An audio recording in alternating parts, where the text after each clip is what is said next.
The Master's Table by DJ RP Beats and Sincere Love to God, now playing on the internet's #1 destination for true hip-hop. Introducing truthhiphop.com, a meticulously curated platform designed for connoisseurs seeking a superior quality of hip-hop.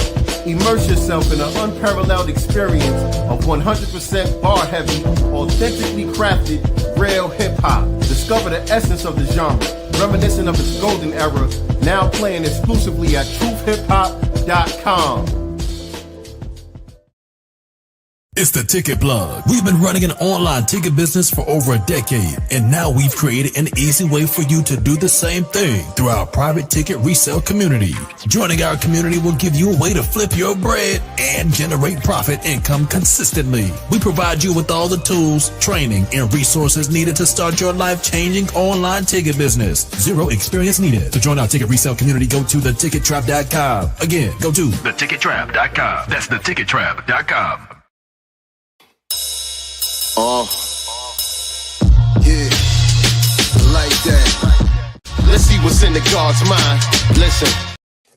I'm Allah in the person of Sincere Love to God. That mean they arms too short, like Charles Anthony Shaw. What's going on, family? Welcome to another episode of Sincere Love to Godcast. I am the God Sincere Love, back in the house once again with my lovely co-host, Nicety Girl. And this is the Black Business Showcase. We here, y'all. We back. Back to back at that, because we did Sunday. Now we back on Wednesday. Back in rotation, at least this week. Trying to be all consistent and shit. you know? Trying to be all consistent and whatnot. Look at y'all. And shout out to the family. Pulling up to the joint early. Y'all know what to do. Hit that like button. Share this out on your social media platforms. Let everybody know that we're live right now on Sincere Love to Godcast. And y'all know we got another dynamic guest coming up for y'all because this is the Black Business Showcase. So tell a friend and tell a friend that we are live right now.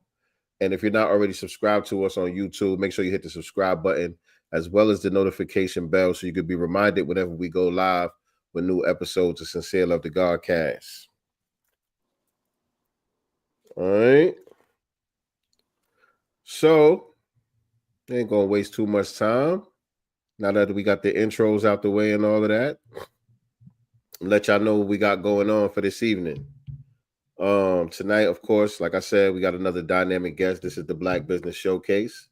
And so tonight we're going to be joined by an experienced licensed marriage and family therapist out of South LA, out here making a real difference in the community. Y'all welcome to the Godcast, Miss Patricia Miller. Welcome to the Godcast, beloved.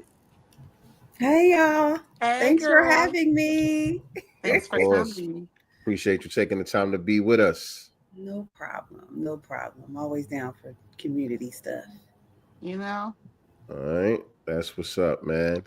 And so licensed therapists, marriage and family therapists. Yes. Are those the specific areas of expertise?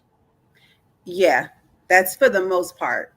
Couples and families and individuals. It's all encompassing.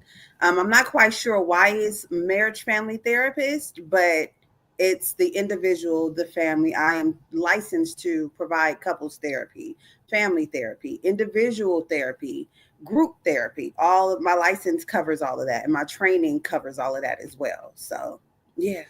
Well, it's extremely important area, especially for us in our community. You know what I'm saying? We understand that family is the foundation of the community. You know what I'm saying? And from there we branch out into nation building and all that. But getting ourselves together as individuals to build strong families, to build strong communities, so on and so forth. So you're doing some foundational work here. Yes. So first thing we're gonna need to get up out you is that origin story. Where did all this come from? Take us back. Let us know who it is that we're talking to tonight. Well, okay. Well, you're talking to Patricia Miller. I have so many nicknames because the way I typically start my story with folks is I am the cousin that your auntie raised, your grandma raised. I'm that cousin. I can tell. From house to house. So when I say I'm from South LA, that's where my roots are, but I'm from all over LA. So I grew up in Linwood. My first home was in Linwood. I lived in Compton, right. And my family had deep roots in Linwood. I grew up in Compton. I grew up in various parts of LA. I would spend my summers on the east side with my sister who went to Fremont High. My other oldest sister lived on 120th in Vermont and 97th in Normandy.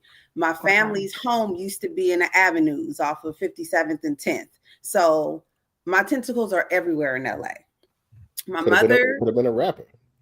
Right? Yeah. That resume right there. Sound like, But what's interesting about my experience is that because I was raised by the grandma and auntie and cousin and all of them, my lens and my perspective of life is very different. So that's how I'm able to connect with clients. So here's my origin story. I am born to a woman who was addicted to crack cocaine. She started when she was 18. Freebasing, and according to her, it grabbed a hold of her. So I have 4 sisters and 1 brother. None of us were really raised in the same house. I was raised with my oldest sister by my aunt, who I grew up to know as my mom until I was 6. She died of leukemia when I was 6 years old. So that's when my house hopping began. I lived with her side of the family, who are technically not my blood relative, but they were my first family. So they family. That's my cousin, that's my grandma. I call them the Murrays. And then from there, I lived with another aunt from 6 to about 7.5, 8 o'clock. I mean, not 8 o'clock, I'm sorry, 7.5 to 8 years old. I lived with the aunt in Compton. That's where my roots or tentacles are in Compton. Very interesting perspective. From 8 till about 12, I lived with my grandmother in Linwood. Another interesting perspective. So all these different homes that I lived in, there has been some not so great experiences, trauma that I'm still working through as an adult. And then from 12 until 13, I lived with my sister, who's 10 years older than me. That's when I moved to LA.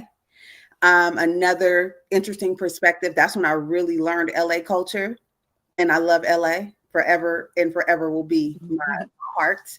And then from 13 to 18, I live with my aunt, my another aunt, who is really my cousin, but my grandfather and her grew up like siblings.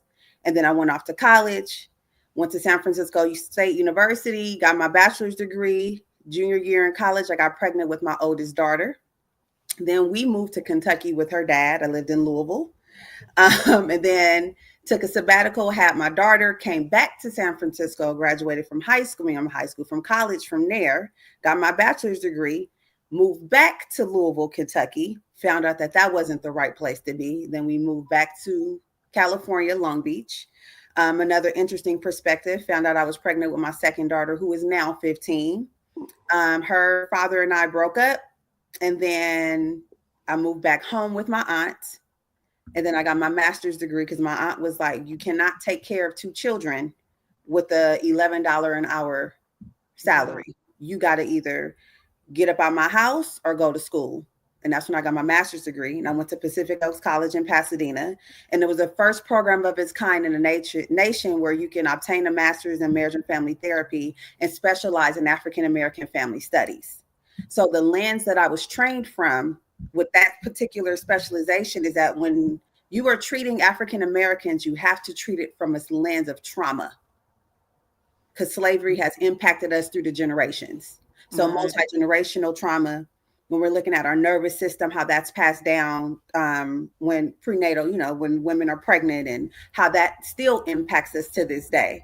So my specialization is in African American family studies, which makes me, in quotes, culturally competent, which is a very loose word. But when it comes to treating African Americans, my lens is very different. So I bring my academic experience, and I also bring my personal experience of what it's been like having a mother who was an addict my entire life. And my mother died of an actual overdose in 2020, and how that impacts my treatment. So my niche and what I enjoy doing and working with is working with individuals who are working through anxiety and depression. But my jam is substance, because it's multi-layered. Substance abuse is not, I was trained to see substance abuse as a symptom to a bigger problem. So when I worked with women and treatment facilities, it was usually tied to them losing their children behind their substance addiction, which was also behind a man, which was also rooted in a childhood trauma that was not necessarily addressed. So when working with clients, I'm pulling back all types of layers. And I'm also bringing myself into the room, because I understand that in order to connect with individuals, connect with Black folks, you got to bring yourself into the room too, to build a rapport. So that's my story in a niche, in a nutshell. It's more, but I don't think we got all that time. Well, I done been around you, I don't know how many times, and I didn't even know this.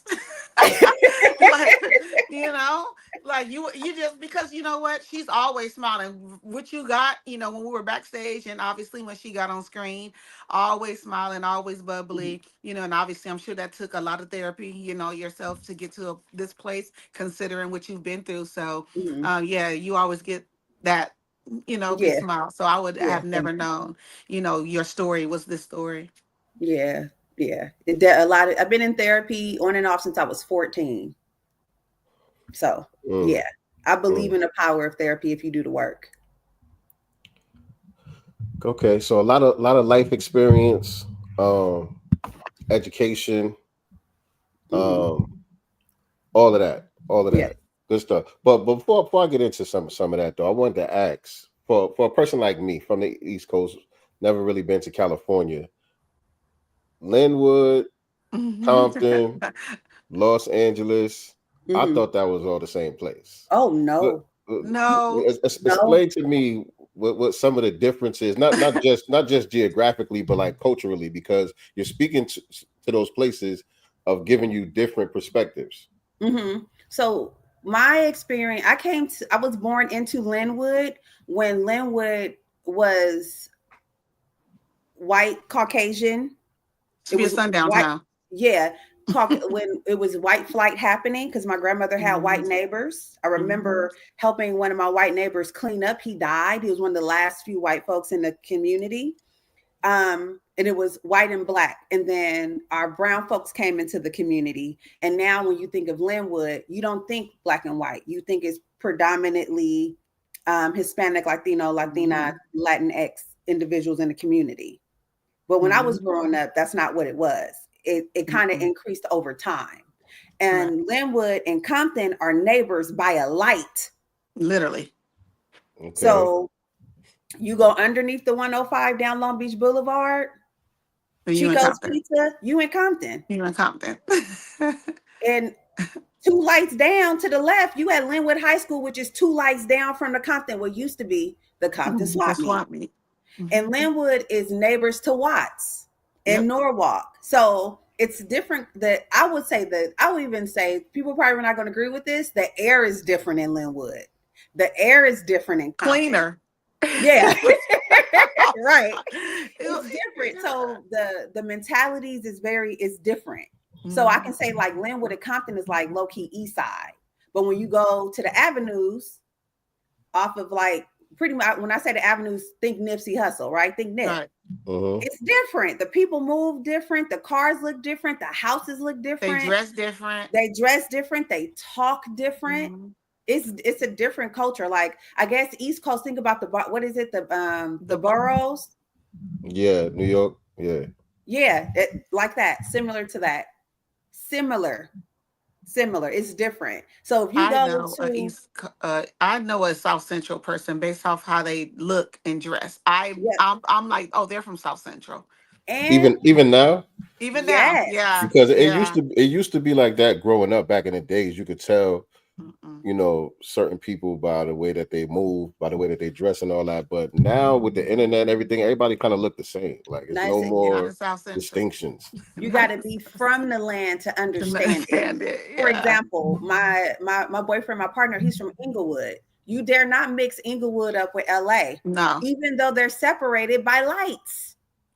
Just a couple.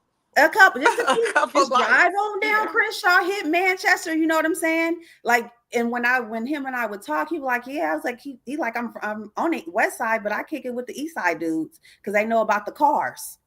So I don't know how to truly explain it other than it when you're in it. Yeah. Got to be from the land to You understand. I gotta got it. be from the land to understand. I got it. I call them central vomits. My grandma started that. Like, look, y'all stay away from them central vomits, because when it's a street, called Central. Once you pass Central, certain parts of Central, it just gets bad. They look rough. bad. The air quality is bad. So, you know what I'm saying? My grandma be like, look at them damn Central vomits. You know what I'm saying? And I still even stand to do living in that. Long Beach. I lived in Long Beach when I was younger. Me too. Long Beach is a different land, and even that's divided by the north side, the east side, the west side. Exactly. So you have to be from it to completely understand it. You dare not call somebody from Compton Long Beach, straight from Long Beach. You dare not tell anybody in LA, get them mistaken and say you from Long Beach. The only honorary for the most part that I know of is Snoop, and Snoop don't move like somebody from Long Beach. He from Long Beach, but it's like he went to LA like over an the East summer. Sider. If you was in the East Side of Long Beach, he looked like an East Side. I mean, as far as the dressing and stuff like that, he an East Side, and the East Side was a little dusty. They was a little dusty. We gonna keep it real. Them East Side Long Beach dudes a little dusty. Look, my nephews is from the East Side. Listen, I'm just a therapist over here. We're trying to stay in the black screen. Listen. So listen. Let's go back to the education thing. You said you were in the only program, or one of the only programs, that specializes in African Americans. African American Family Studies, yes, of African American Family Studies. Time. Yep. Okay, so my question is, when they say African American, I'm talking about from the educational perspective. Do they make a distinction between those of us who have a historical tie to the land here, based on other melanated groups that immigrated here from, say Africa or the Caribbean or whatever? Because culturally there are differences. You know what I'm saying? So I would think that the approach would need to be specific, depending on what group you're dealing with. It was all of that. So we didn't just focus on, it was like the African diaspora. So depending on, like, we didn't just take a class, it was a separate specialization. So when I was there, I took classes over the weekend. So we took our specialization classes on Saturday, and it was a cohort. So we did African American history and culture together. So that didn't just talk about African Americans in America, it talked about Africans. From the time we came until when we were in Africa, until the time that we came to the Americas. Depending on who the professor was, they delved deeper into maybe the Caribbean and Haiti. Like, there was different aspects of it that we learned. But the way we've been trained when dealing with individuals from pretty much African Americans is see it from a trauma lens. And if you want to go deeper, you got deeper. So basically they Africanized Black people in general, meaning the studies was as if we were all from Africa. Right? My experience was no. We learned sections of, okay, so this is Haiti. Okay, this is what happened this is the triangular trade. They touched on it as much as they could. But I was there in 2010 to 2013. So I'm sure it has changed a great deal because it's still a program. But when I was there, we touched on different parts of it, but we didn't delve into, okay, so in Brazil, this is what happened.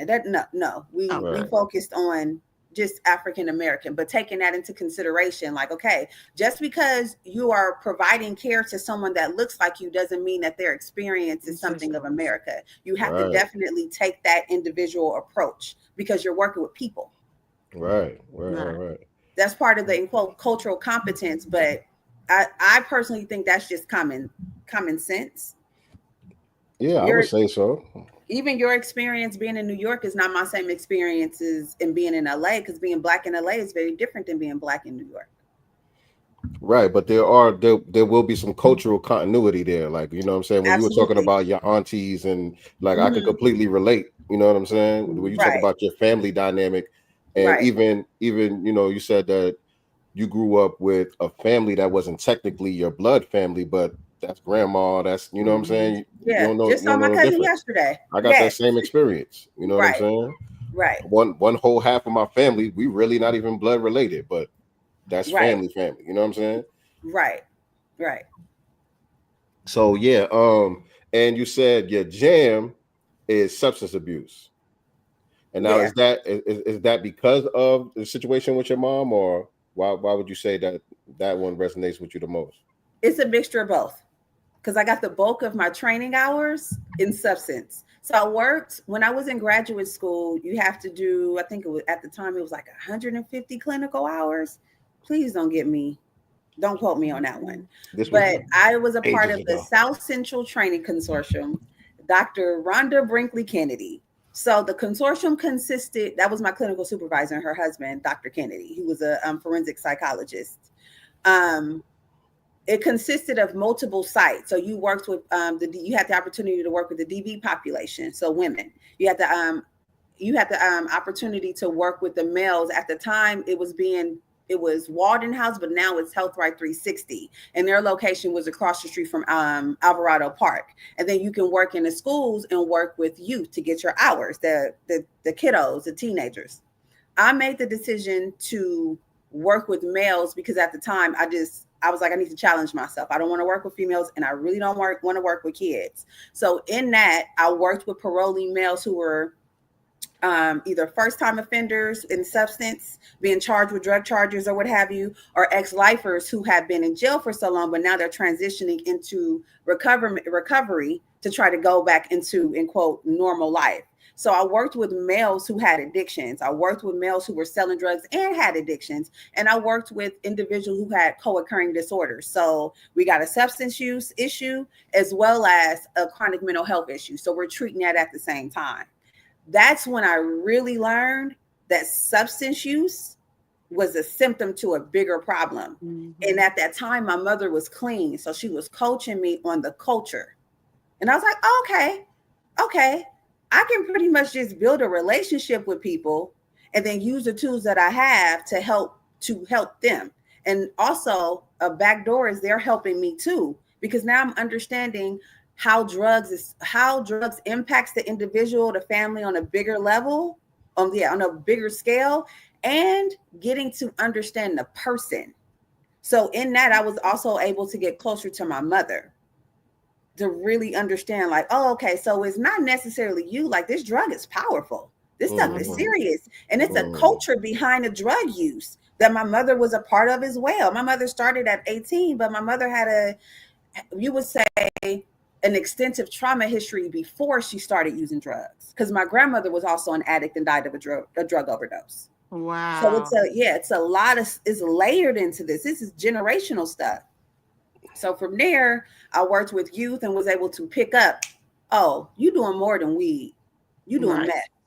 So the culture that comes with that. And then I worked in private substance use, which was very different, but it's the same. It was the same experience. I worked with women. I was like, oh, this is okay. I can do this. It just felt natural.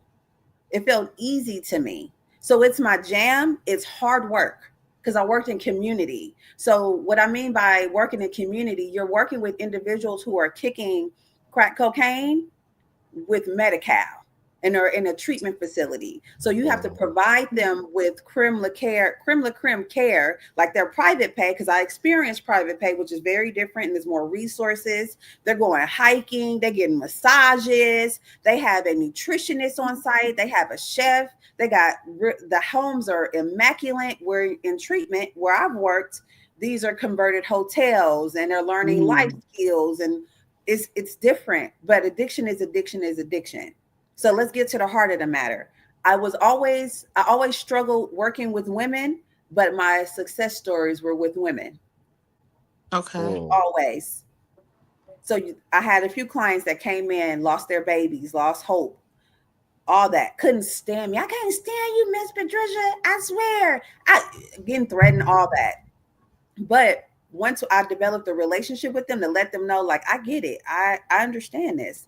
I am a daughter of an addict. Right. So, okay, you see that I'm safe. Are you ready to do the work? And I will always tell them this will be the hardest thing you've ever done. Harder than having a baby. Harder than the process of pushing a being out of your body. Are you committed to doing the work for yourself? It's hard. You're going to be kicking physically, kicking emotionally. You're going to want to call that dude to come pick you up from treatment. He may even find out when you catching the bus to go to the doctor, you looking good. You might slip. This is all part of the process, but are you ready to commit to yourself? The ones who are committed to themselves got their babies back. I'm thinking of one story to this day. Got their kids back, multiple jobs, owning homes. They're now productive members of society. So it can be done. Basically, it can be done. Yes. And I feel like it also depends on the treatment facility. So the last place that I worked, big up to AKBAM on 53rd and Crenshaw. Mm-hmm. Big up Mr. Stinson, who was like, he was my mentor and my boss at the same time, because he's like, hey, we get babies back. We reunite families. That's our goal. So once he said that, I said, say less. And whenever I got frustrated, he'll go upstairs. I'll go upstairs and go talk to him, and he'll bring me right back to what it's all about. It's all about getting these women together, because when you heal the woman, you heal the family. Right. It's not about you. You are here to do the work. You're here to be a servant. So that I can say that's my jam, because I can do it in my sleep. I understand the bigger purpose. It's hard work. It's not for the faint at heart. Addiction is not for the faint at heart. Treating it and the individuals receiving the treatment, it's not for the faint at heart, because you're peeling back so many layers. Because no one wakes up and say, hey, I think I want to smoke crack and leave my kids and chase after this man. Right. Right. And we already know the dangers of it, because, we've all seen the commercials, or you see the crackhead walking down the street and you're like, I would never do that. I would never touch that, and turn around and touch it. And then it becomes you. You know what I'm saying? It's crazy. Right. So you are a therapist. You're a translator of pain, trauma, and healing of our people. How do you carry that responsibility? You said, how do I carry it? The responsibility of that. I don't know how to answer it without like sobbing on the call. Let's cry. I don't carry it alone, because I strongly believe I'm a woman of faith. So I know that I'm just a servant. And when it gets heavy, too heavy, I have someone bigger than me that can help me carry it. And I'm a strong believer that he wouldn't, the God of my understanding wouldn't put something on me so heavy that I couldn't handle, and I couldn't tag him and be like, hey, what we doing? Because it's heavy. It's a huge responsibility. And I trip up, and I have my own stuff that comes up.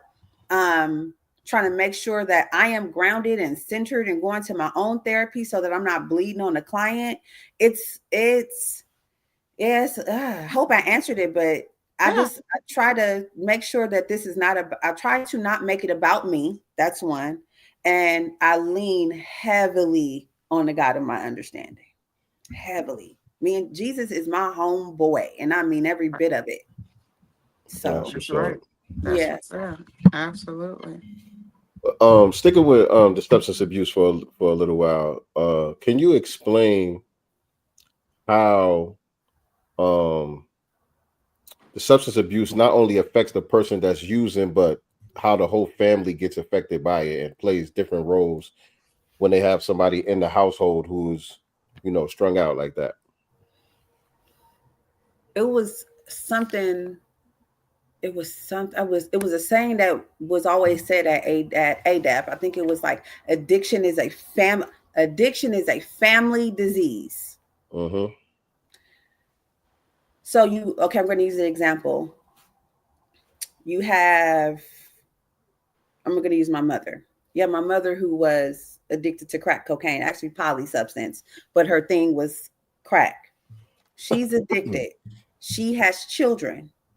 When she is using drugs and addicted to drugs, she is no longer caring for her responsibilities, which then see her as a smaller circle, right?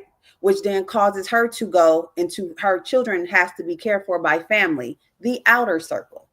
Now we're dealing with behavior issues more times than not. Now the family of the second circle has to help the kids and go out. So the circle gets bigger and bigger and bigger. So when mom is not home, we got behavior issues with the kids. The kids are having a hard time because we're used to mom being around or not used to mom being around, tired of mom choosing drugs and whatever else is more important that's seen by the child it's more important than the child to the parent. From there, it's falling on the caregiver of the child, which is typically a family member. Now mom is calling the family member, can I stay? I'm ready to get my stuff together, and maybe some enabling and maybe some guilt. So we're enabling the behavior typically because we feel personally responsible for this person using drugs. We saw it happening before, but we thought they were strong enough to handle it. So now we got kids, caregivers. Now it's spilling over into the community, because in most Black communities, especially the ones that I came from, it's everybody know everybody. Yeah. So now my mom's name was Sheena going next door asking Mr. Terry, can she have some change, or she's stealing from him. And now the entire community knows that Sheena has an addiction, and so on and so on and so on. We ain't done with the kids. So now the kids are older and they're learning they learn through their mother. Just an example, because this has come up, multi-generational. The way I deal with stress, I use drugs, I drink, I smoke weed, I do this, I go party, I lean on a man for this, or I lean on a woman for this. And after a while, that don't work no more. So now we're going into harder drugs. And now the cycle is now repeated for some. Mm-hmm. So in your experience, what will be the biggest emotional challenge facing, Black people or Black families outside of drugs? I know drugs obviously is happening because they're going through something. What is that something that you see most common in Black people that drives, us to pick up drugs and leave our families? That's a multifaceted thing, because it's not just one thing. What I found is loss, unprocessed grief, anxiety. We don't call it anxiety. Depression. We don't call it depression.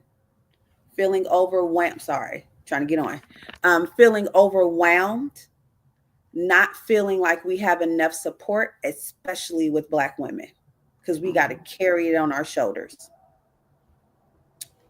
So, yeah, that's pretty much it. That's what's coming up for me. Do you feel like a lot of times you're coming up with people who unfortunately have been victims of childhood sexual abuse as well, and they turn to, Yes. substance abuse as well? Yeah. So when I think of sexual abuse, that's also loss, because it's a loss of innocence. It's a loss of safety, grief, all of that.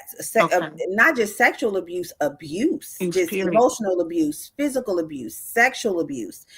Some kids just don't feel safe. They don't feel heard. So what do we typically do? We go and self-medicate. Mm-hmm. Right. So I'm thinking multifaceted. So trauma is a response to some kind of, bad experience that you have, right? Mm-hmm. So I'm thinking, if there's a special program designed to treat African Americans, to train therapists to be able to treat African Americans, and the lens is a trauma lens, has to be a direct tie to racism.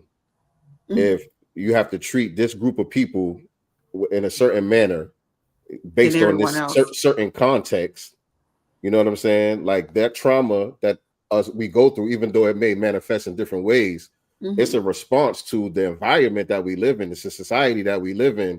Mm-hmm. Is, we're being victimized by some outside force. Mm-hmm. This is what I'm seeing. Like, okay, why is there this program especially designed for one group of people that have to be treated a certain way? Where's this trauma coming from? So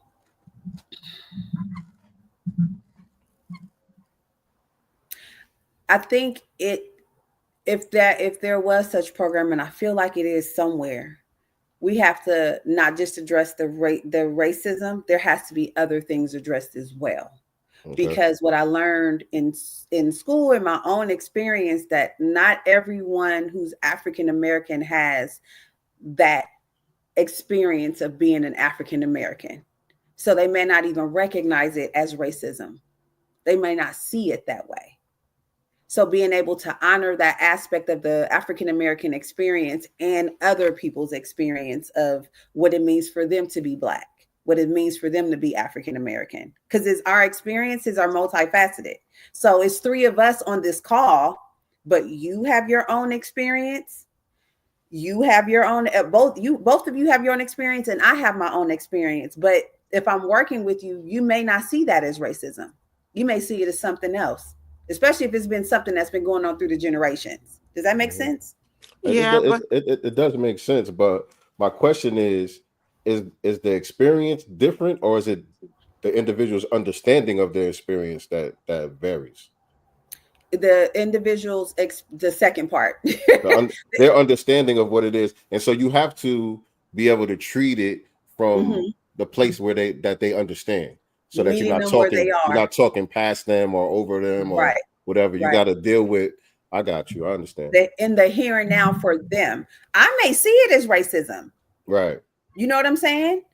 But if they don't see it that way, nah, I might shift and be like, have you considered?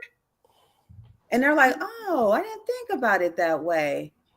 But you I'm not also have forced. to understand racism, white supremacy. You know what I'm saying? Because if you don't understand racism, white supremacy, then everything else will confuse you. I think Because that's what she's saying. yeah, right. You have to Right. understand what it is to acknowledge Right. that it's that. And And I get that. You know what I'm saying? It's kind of like sometimes when we talk about in these spaces, when we deal with certain people, I don't know, I don't want to put no labels on nobody or whatever.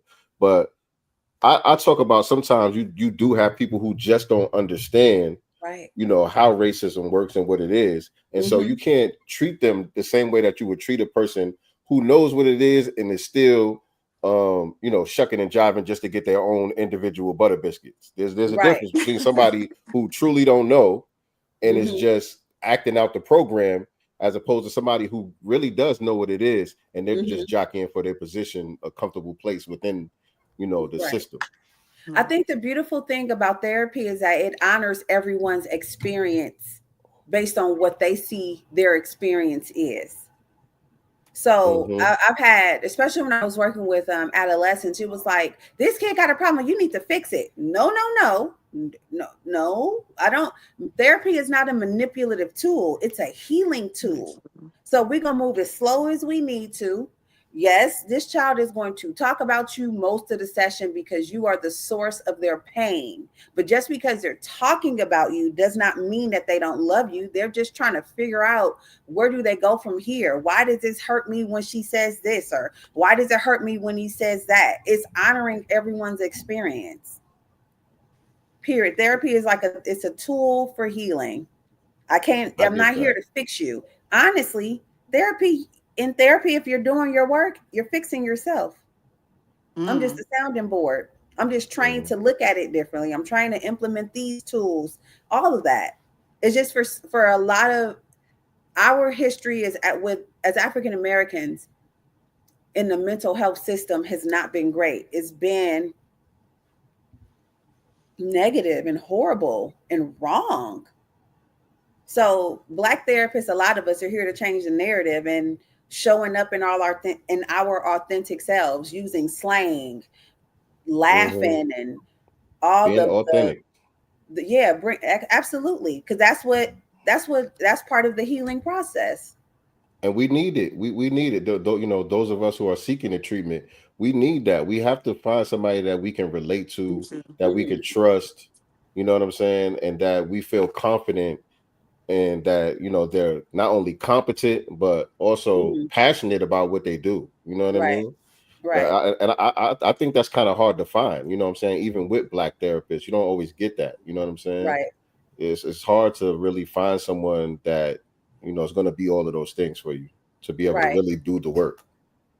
Now, are there some mental health challenges that you feel like within our community that oftentimes get overlooked as well, and not on purpose, but sometimes just by mistake get overlooked more than not? I have, because I think it's harder to treat. You have to specialize in it, like individuals with schizophrenia, paranoid type, some borderline personality disorders. Like narcissism is big, but I think I'm not discrediting anyone's experience. I'm not validating it. Working with individuals with narcissistic personality disorder is hard. You have to be trained, and that has to be what you love to do. Borderline personality disorder, eating disorders. It's overlooked. And most individuals I know with African Americans with eating disorders, they just kind of slip into the back, and you don't notice it. And it's like, oh, wait, come on, let's sit down. Where's this coming from? Which is, again, a symptom to a bigger problem. Right. What does that look like? Which part? The eating disorders. Like, what's some of the signs? Drastic. I've seen like drastic weight change. Okay. Like you come to session and your face looks full. Because I pay attention to all that. I'm also a mama bear. So I'm paying attention to everything. And I'm like, your face looks different. What's up? Nothing. I just haven't really been eating. What you been eating though? Well, it's been a lot going on, and I haven't really had an appetite. And is this typically how you manage stress? You don't eat? Because I know sometimes, some people may get off drugs and start eating bad food, start eating poorly, to substitute the substance abuse. So even if it's just like, smoking cigarettes or whatever, sometimes they substitute one thing for another, and you said something earlier too about, people who have private insurance, I think you said, and, what's available to them as far as treatment, being able to have a nutritionist, chef, all of that kind of stuff, because our diet plays a large role in, a lot of the stuff that we're going through and we're experiencing. We become what we eat. Absolutely. The treatment facilities that I worked at that were private, like I said, they had chefs and nutritionists, versus Medi-Cal, public, state-funded insurance. The individuals in the community of the treatment facility, they cooked, with the exception of Wadenhouse. Wadenhouse had a head chef, and he was teaching. They had people in the kitchen cooking, but the food that was being cooked was typically things that the clients would eat.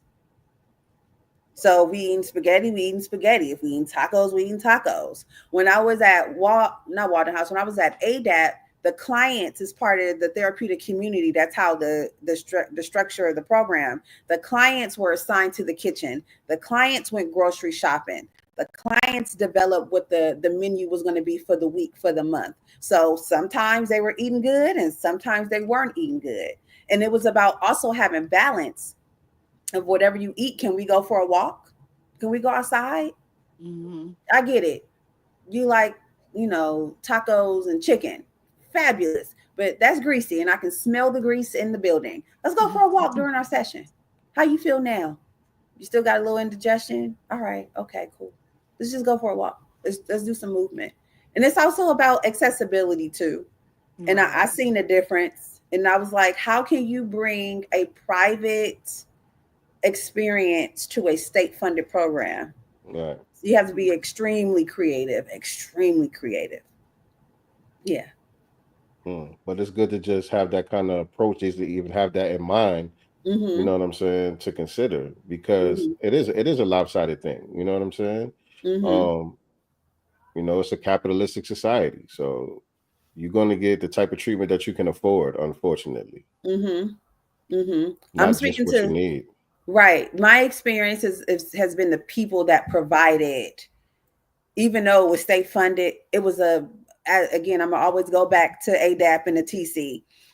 It was brilliant people there that tried to make the experience great. So before I started working there, they would take the clients camping to give them an experience outside of what they knew. Like, that was amazing. They wasn't going camping in private but they were going hiking. So it's like, he was like, well, we used to take the clients camping. I was like, what? Like cultural events, like get out of here. Really?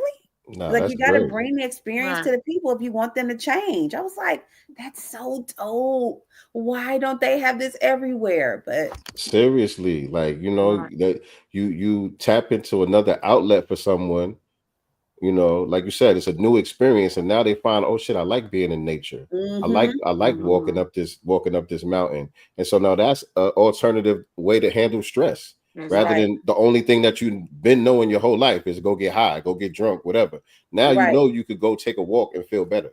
You know, coping skills. Right. Coping skills. Now, and then I'm sorry. Go ahead.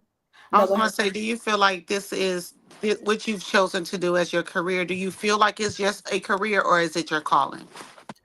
It's my calling. It's like a stepping stone of other things. So therapy is my way of being able to connect with folks of all kinds. And I love my Black folks. Cornel West used to say, in order to serve Black people, you must love Black people. And I love my people. We be tripping sometimes, but I love my people. I do feel like it's a calling, and there's so many other things that I want to do with this, because therapy is a door. It opens up doors for me to do other things. I want to open a treatment facility, and I just so happen to be in Memphis, where there's the highest number of African Americans in the nation, higher than Atlanta. So where there's a need. So I'm like, all right, I'm in Memphis. All right. I can see my clients in California and start building out here. I can bring that LA energy to Memphis. Sometimes they like it and sometimes they don't. So have you thought about writing a book about your life, your experience, and kind of bring your profession kind of into it? But have you thought about, you know, you have a story, obviously, you know. Yeah, so writing a book? Oh, yeah, but not right now. I'm just trying to raise these kids.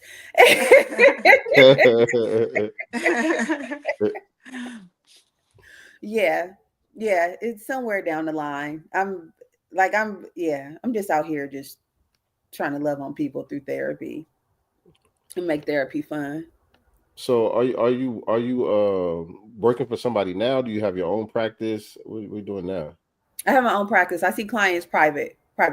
And right now I have a full caseload, but I definitely, if you say that this is, you know, you got some stuff going on and you don't know how you got insurance and you don't know if I cover it, I will work with you. I will work with you. Sliding scale, you just got to let me know what the situation is. And how many states are you licensed in? I'm only licensed in the state of California. I'm working on getting licensed in Tennessee. It's a high need for Black licensed therapists in Tennessee. You're our second one that we've interviewed, right? No, he was in Kentucky. Oh, I thought he was in Memphis for some reason. I think he might be from Memphis. I think he might have been from Memphis, but he was in Kentucky. Okay. Yeah. It's a high need. Overall, we need more African American therapists and more African American male therapists, because what I have found is our brothers need it, and it's not enough. And it's like, okay, I can talk to a woman, that's fine, but I really need a man, need a Black man that gets it. And I remember getting told, Patricia, it's cool. You can be here to support us, but men heal men. I was like, okay, just I'll make some plates. I'll cook. We need that. Yeah. So, but it sounds like you really have believe in a holistic approach when it comes to mental health. Yes. Treating the mind, the body, and the spirit. Yes. So, if you were to be like my client, off the rip, we're going to do some deep breathing. First 5 minutes of session. Hey, what's up? You ready to do some deep breathing? I dropped the link in the chat. Okay, let me know when you're done. I'll be here 5 minutes later. Okay. After they do the deep breathing, how was it? How do you feel now? Oh, I feel a little lighter. Okay. All right. And my next question is I feel like I'm gonna put it on a shirt. What's working? What's not working? What you learned about yourself since the last time I saw you? So you give them homework. You make them think. Yeah.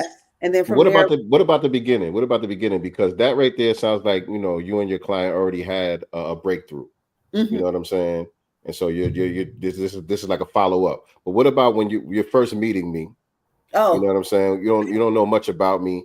You know, I'm not really open.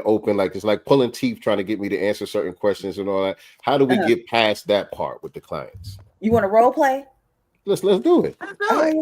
So you my client? Okay. Yes, ma'am. Remember, no, I'm gonna say this. I'm from LA. Okay. Yes, okay. Indeed. All right. So you're my client. You sincere, right? Yes, I am. Okay. Let's go. Hey, Sincere, how are you? I'm doing pretty good tonight. Thanks for asking. All right, cool. So before we go into your intake, there's some legal stuff I got to do. I got to go over, and then we'll go into what brings you into therapy or into session. All right. You all right with that? Yes. Okay. So as you read on my bio, my name is Patricia Miller. I'm a licensed marriage family therapist. I've been licensed for about 2 years, but I got like 15 years of community mental health under my belt. I worked with adolescents. I've worked with substance. I pretty much worked with everyone except for knowingly sex offenders. So it's not really too much that throws your girl off. Everything we talk about in session will be confidential with these limits.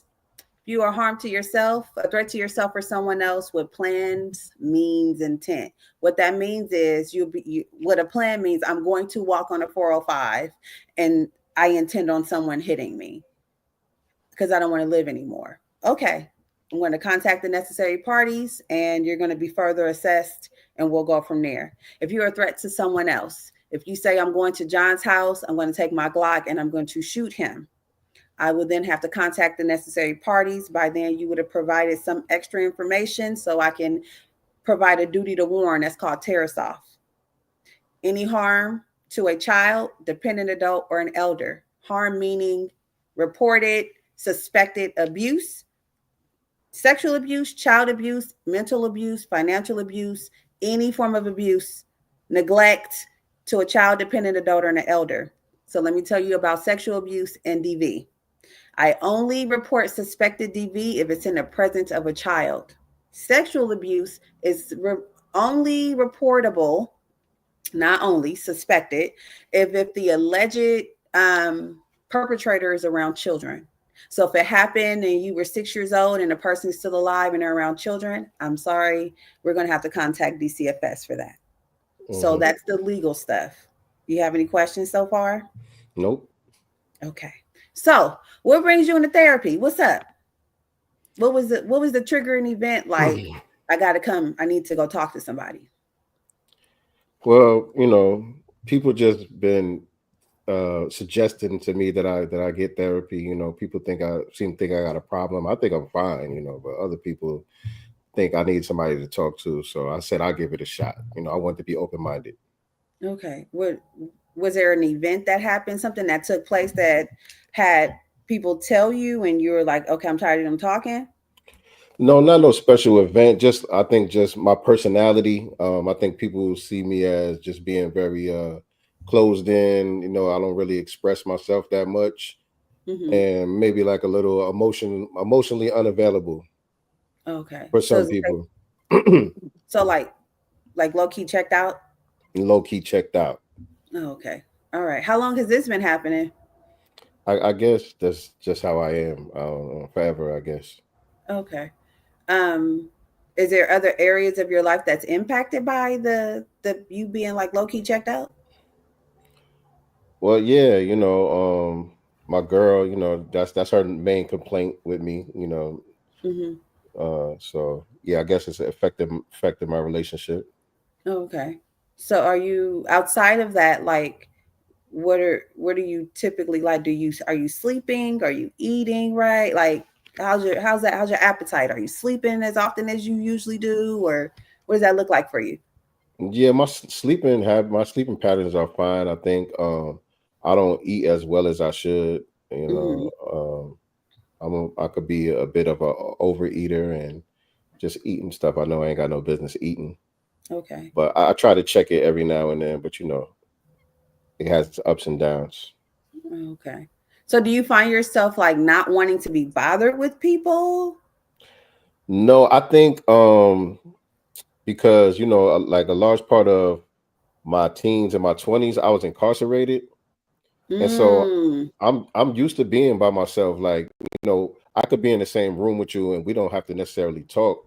You know what I'm saying? For me to feel, I don't know. I'm used to being by myself and not having nobody to talk to. So I guess mm, I just carry that with me. okay. Do you typically socialize? Sorry. Do you typically socialize? Do you go out to events? You go on dates with your girlfriend? You go to family functions? Yeah, yeah. I'm not the life of the party or nothing like that, but I'm not a Debbie Downer. Okay. And how long were you incarcerated for? Like I said, most of my teens and 20s spent either incarcerated or on some type of parole or something like that. Okay. Hmm. All right. Hmm. But I'm gonna that need. was that was then though. I dealt with it. I'm Hmm. past it. I don't really think I have a problem anymore. You know what I'm saying? I've been through some things just like anyone else, but Hmm. I've dealt with it. Okay. Do you have moments where you feel like your thoughts are like going quickly, like from one thought to the next thought to the next thought to the next thought? No, Okay. Do you have like moments where you may feel like your heart's about to beat out your chest or anything? no, nothing like that. What about the ability like to sit still? Do you feel like restless at any time? No, I'm very, I'm very still. Okay. And how's your mood? Are you typically like just real reserved? Have you Yes, always been that way? yes, very reserved. Hmm. Okay. So, what made you like? Okay, so other people have been telling you, but what made you come to therapy? Like, I get it; they've been saying it, but what was it? Um, like I said, I was going to be open minded about it, Mm-hmm. and I'm interested to learn uh things about myself that I might not be aware of. So I feel like Mm, a okay. therapist might be able to help me out with that. Okay. Do you have a history? Well, before I go into this question, I'm going to explain it first. So, part of the intake is to actually go over your history, right? And we're now at the part of trauma. And the way I explain trauma to clients is typically very simple. Trauma can be something as small as stubbing your toe on a coffee table, or Mm, something as big as watching someone being a witness to someone being murdered, or natural disasters. So I'm gonna use this example. When I first moved to Memphis, it was raining. I walked down the stairs and I broke my ankles. My ankles went in, I heard them pop, and it hurt real bad. Now, every time it rains and I'm walking down the stairs, I can hear my ankles pop. mm, So I have to take deep breaths and walk down the stairs because my mind has already associated rain and stairs with ankles being broken. So that was traumatic to that impacted my nervous system. So I have to talk myself down because I don't want to ever break my ankles again in life. So are you clear? Was that a good enough example to explain trauma to you? that was great.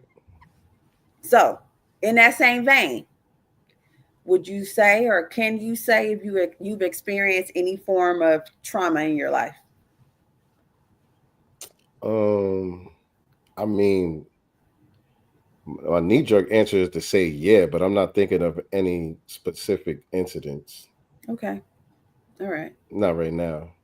But Okay. yeah, I'm sure. Okay. Mm. Do you have any like health conditions?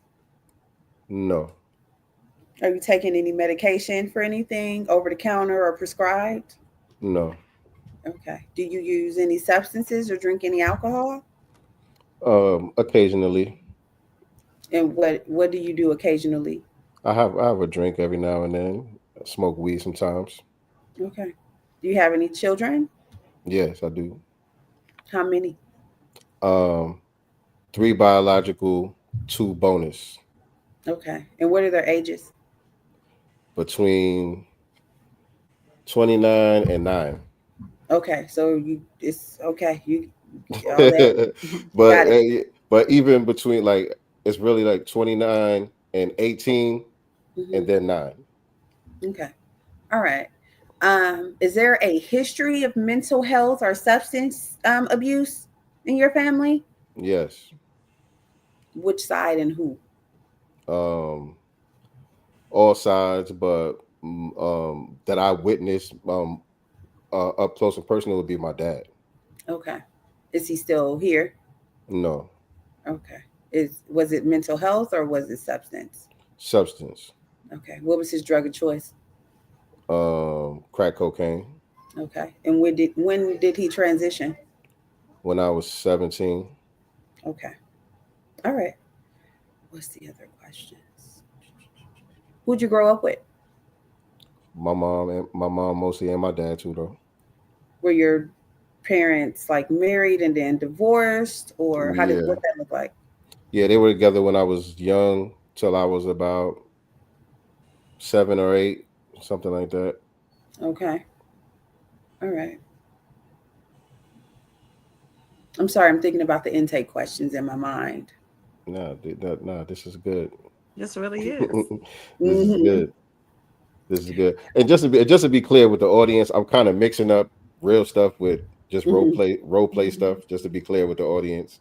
Okay. You know what I'm saying? It is just role playing, but some of what I'm saying is real. Okay. Who do you live with now? Who do you reside with now? Just me and my 2 sons. Okay, you and your 2 sons. And a half. It depends because one is in college, so you know when he's home, he's with me too. Okay. Okay. I swear I'm thinking about these questions. Okay, so we asked who. Are you having any thoughts of harming yourself or harming anyone else? No. No. Do you have a history of it? No. In the last 30 days, have you experienced suicidal ideation? Nobody I love. Okay, what does that mean? You said, do I have a history of harming people? I said, well, nobody that I love. Yeah. Okay. So were you incarcerated for harming people? Yes. Okay. All right. Okay.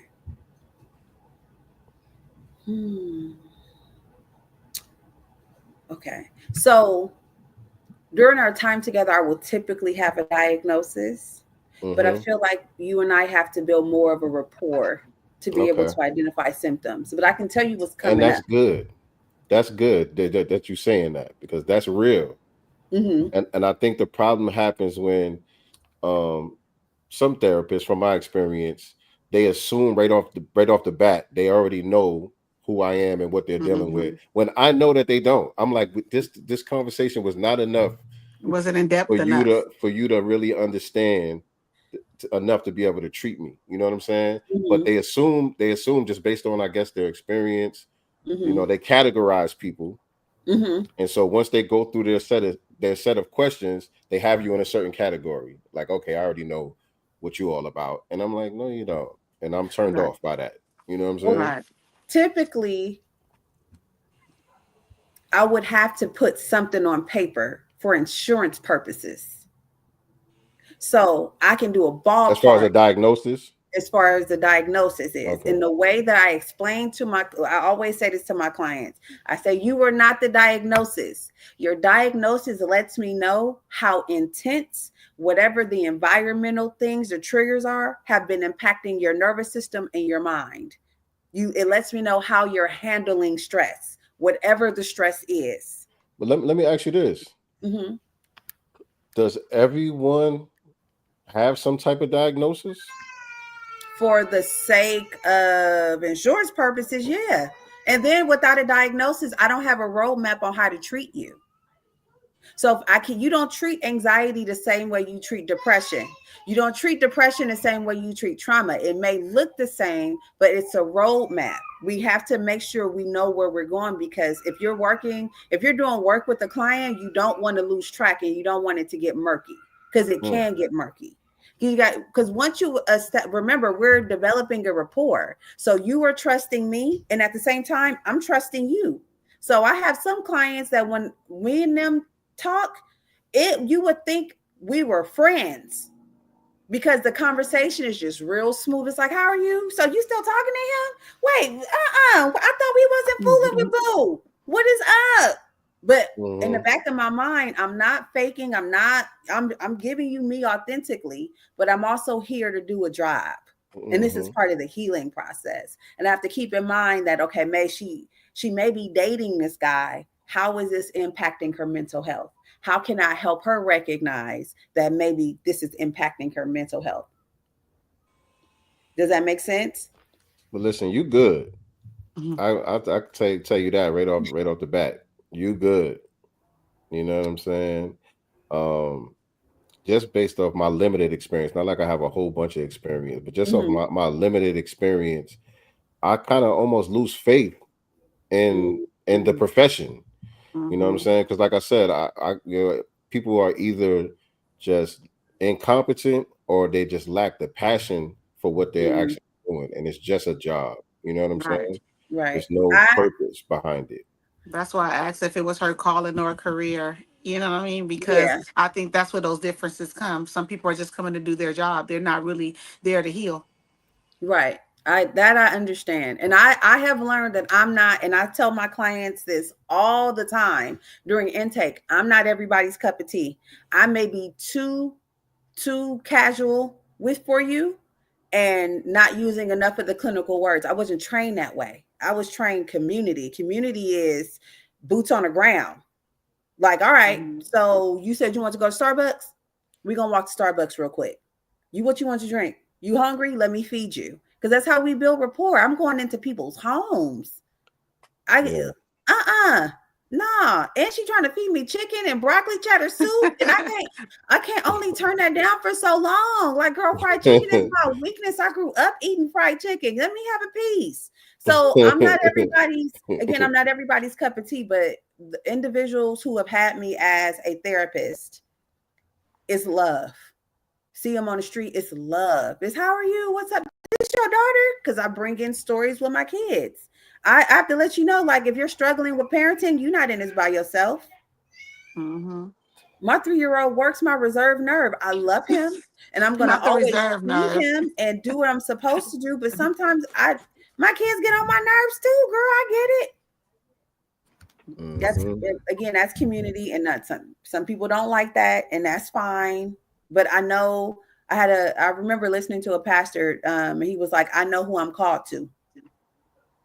And speaking of kids, what would you tell a young Black boy or girl growing up, say in South Central, Linwood, Compton, wherever, who feels stuck or unsure? What would you tell them if they felt stuck or unsure?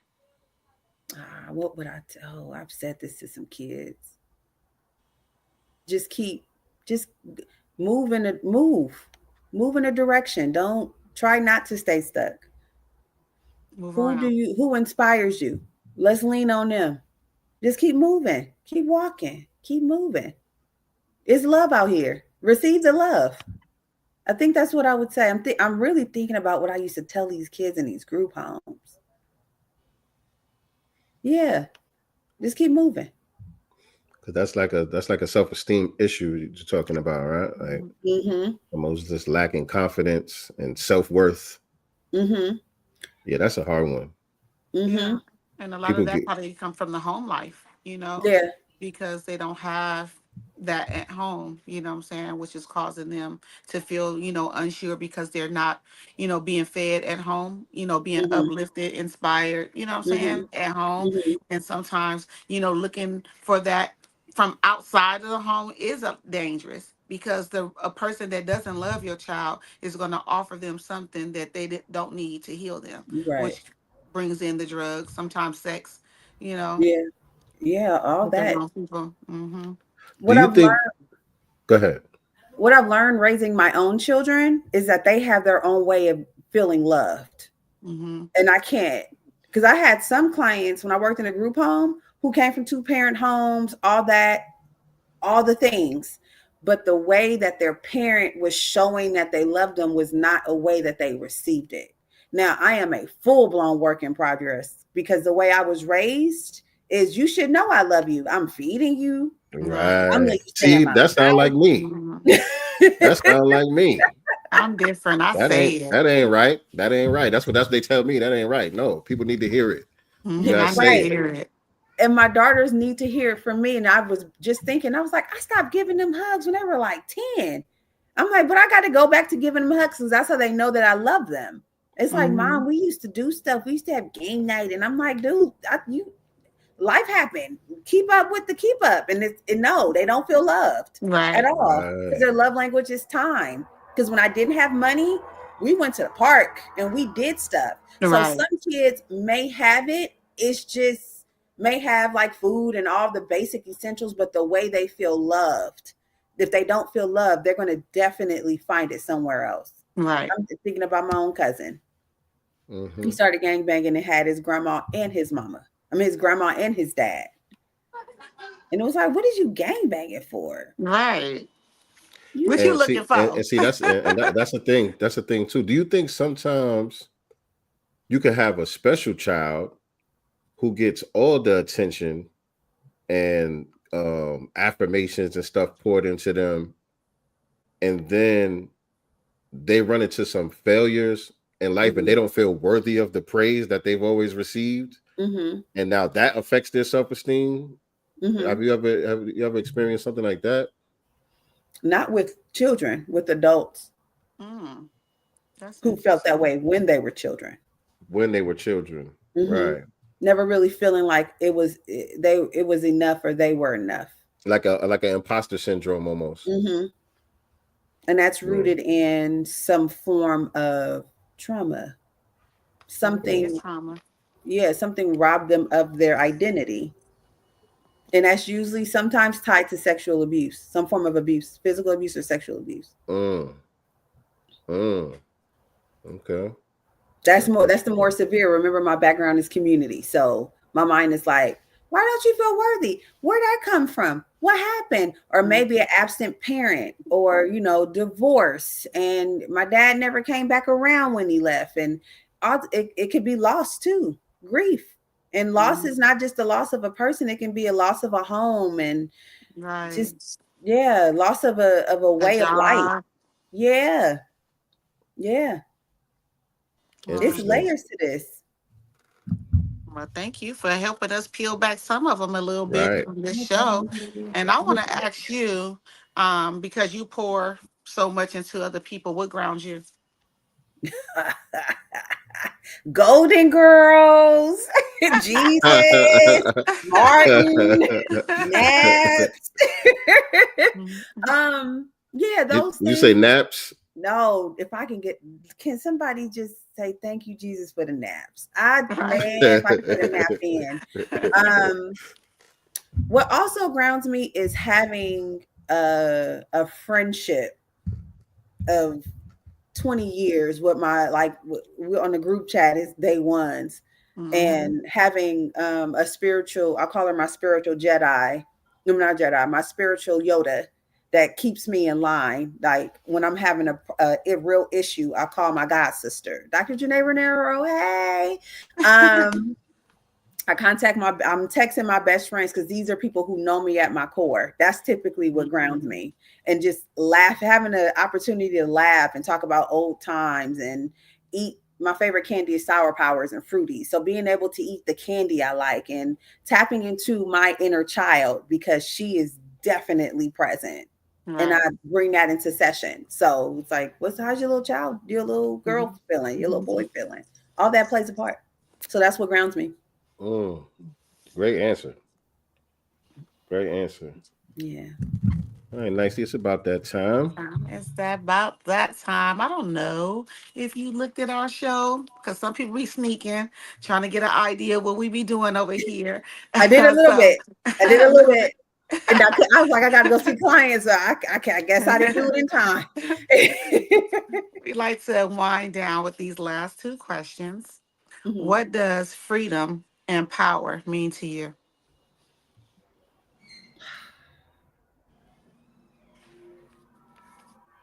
What does it mean to me? It is definitely everything. And it's something that I am I'm working towards every day to get to. It is sometimes a minute by minute thing to get to, but it's a goal.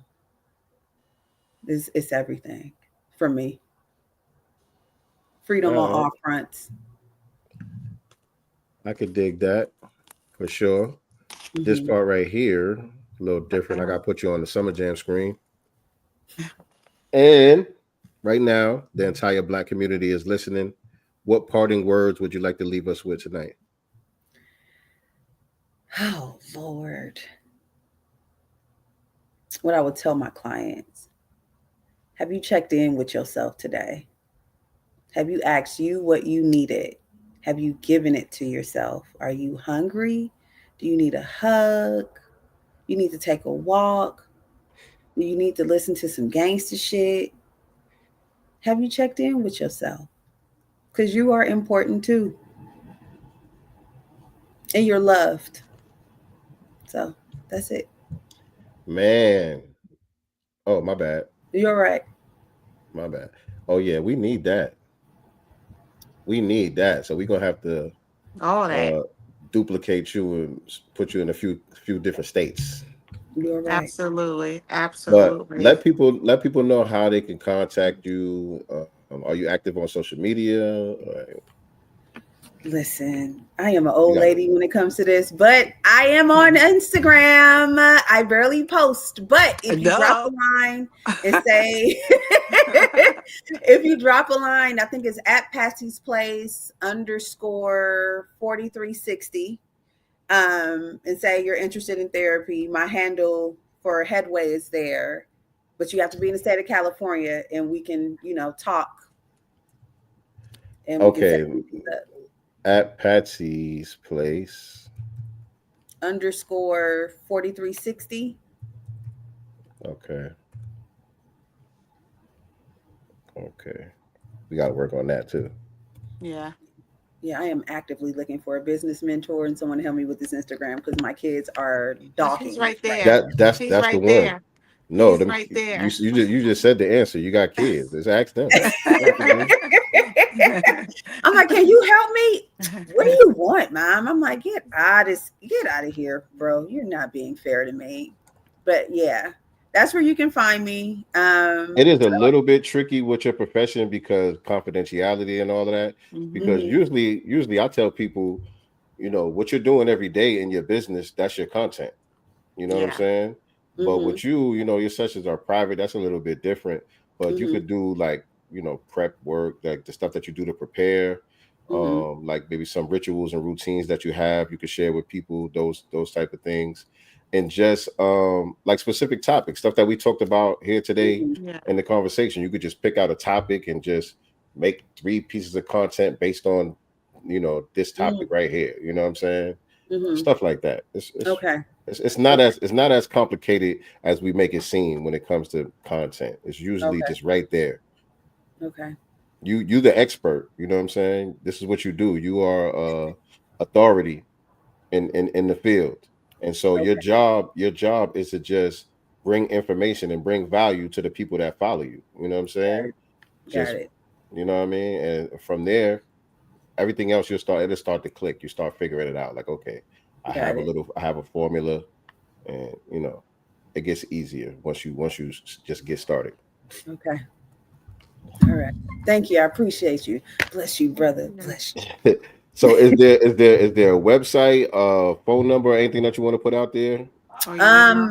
No. I don't. Everything is literally in the works because I'm new to this. Again, business mentor. Holla at your girl. I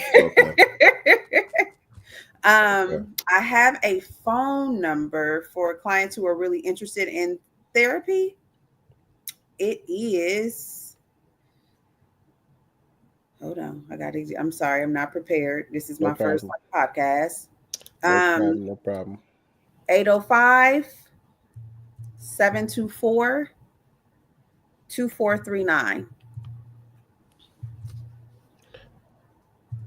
And I'm putting this in the chat, by the way, y'all, as well as her Instagram handle is in the chat also. Y'all want to follow her. And this is the phone number. Anybody that's serious about getting therapy that wants to reach out, you got to be in California though. That's the one thing. I will work with you. 805-724-2439. Yes, sir. 805-724-2439. Patricia Miller has been great talking to you. I feel like I learned some things. Keep doing what you're doing. I feel like, you know, you are walking in your purpose. It comes naturally through you and it's very clear. You know what I'm saying? So much respect to you, beloved. Thank you. Thanks for having me. I'm grateful. Thank you for coming on. Thank you. I'm coming to Memphis. Please come on. Come get some fish and some chicken wings. You know, we like our chicken wings. Get you some wings and some catfish and spaghetti and coleslaw and Jesus. Memphis. I love her. How long have you been there, Patricia? It'll be 2 years in July. All right. Yep. 2 years in July. It is a culture shock. It reminds me of LA in the 90s. Remember LA in the 90s? Oh, LA. Black, you mean? Yeah, and the energy. It's like it is the safest and to some people the most unsafest place to be. But it's Memphis. So you go at the end of the day, I've learned you're gonna put some respect on Memphis. If nothing else, you're gonna respect it. Every bit of it. The people, the culture, the food, the streets. The streets feel like you're driving down Slauson. Oh, okay. Potholes. Is Glorilla's accent real or is she putting extras on it? No, that's her accent. And then according to the people that are, you know, she's from Memphis too, but she doesn't sound like she's from Memphis. She just sounds country. But Memphis has its own accent. When you come to Memphis, and it's not it's Memphis. It's a certain way you say certain things, and they always say, "Man, come on, man!" Like, oh, why are you talking like that? But you're like, "Oh, wait, oh, that's a term of endearment." Okay, and then when they say, "Cuz you're being from LA," you like, "Oh yeah, that's a whole different." Yeah. But it's like everyone says "cuz." Yeah. So I'm like, I'm not. You know, because I'm LA, so certain things you say and you don't say. If you're gonna say it, respect it. But you learn to respect Memphis, the people, the still Southern hospitality here. To know Memphis is to love Memphis, but you can't judge it by what you see on Instagram and on TV because it's a whole different element. Yeah, you got to keep your head on a swivel. But it's Memphis, and she gonna love you back if you love her. Yeah, shout out to Memphis, man. I'm coming to get some fish and some wings. Some wings and some catfish. Yes, indeed. All right, family. I appreciate everybody tapping in with us tonight. Everybody that might be checking this out on the replay, you know, be sure to give us a like, comment, all of that good stuff. If you're not already subscribed, make sure you do that. Hit the subscribe button and the notification bell so you can be reminded whenever we go live with new episodes of Sincere Love the Godcast. This has been another edition to the Black Business Showcase. And if you are a business owner, entrepreneur that would like to be featured on our platform, just hit up either me or Nicety Girl in the DMs at Sincere Love the God on all social media platforms, at Nicety Girl with the number 1 on Instagram and without the number 1 on X, formerly known as Twitter. Or you can send us an email, godcastenterprises@gmail.com. Let us know what you got going on so we can get you on the schedule for the Black Business Showcase. And with that being said, always remember, family, we are not the master teachers, but we are the master students and signal boosters for the voices of the new Black media. Peace and Black love. Bye, y'all. Yeah, like that. Let's see what's in the God's mind. Listen.